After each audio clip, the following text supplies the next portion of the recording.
বন্ধুরা, আজ লাঞ্চে বানিয়েছিলাম পটলের খোসা বাটা। এইভাবে পটলের খোসাগুলো ছাড়িয়ে নিয়ে ধুয়ে রেখেছি, আর নিয়েছি রসুন আর কাঁচা লঙ্কা।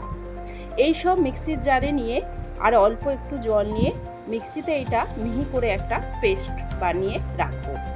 গ্যাসের উপর কড়াই বসিয়ে সর্ষের তেল দিয়ে কালো জিরে ফোড়ন দিয়ে পটলের খোসা বাটাটা দিয়ে এর মধ্যে স্বাদ মতো নুন, চিনি, হলুদ গুঁড়ো, অল্প লঙ্কা গুঁড়ো দিয়ে ভালোভাবে এটি নাড়তে থাকবো।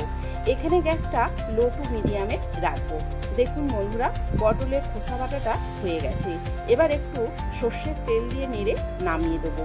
এই পটলের খোসা বাটাটা গরম গরম ভাতে খেতে দুর্দান্ত লাগে। আমার এই রেসিপিটা যদি আপনাদের ভালো লাগে তাহলে লাইক, কমেন্ট ও শেয়ার করে দেবেন। আর আপনারা যদি ফেসবুক থেকে দেখেন তাহলে আমার চ্যানেলটা ফলো করে দেবেন, আর ইউটিউব থেকে দেখলে সাবস্ক্রাইব করে দেবেন। ধন্যবাদ বন্ধুরা।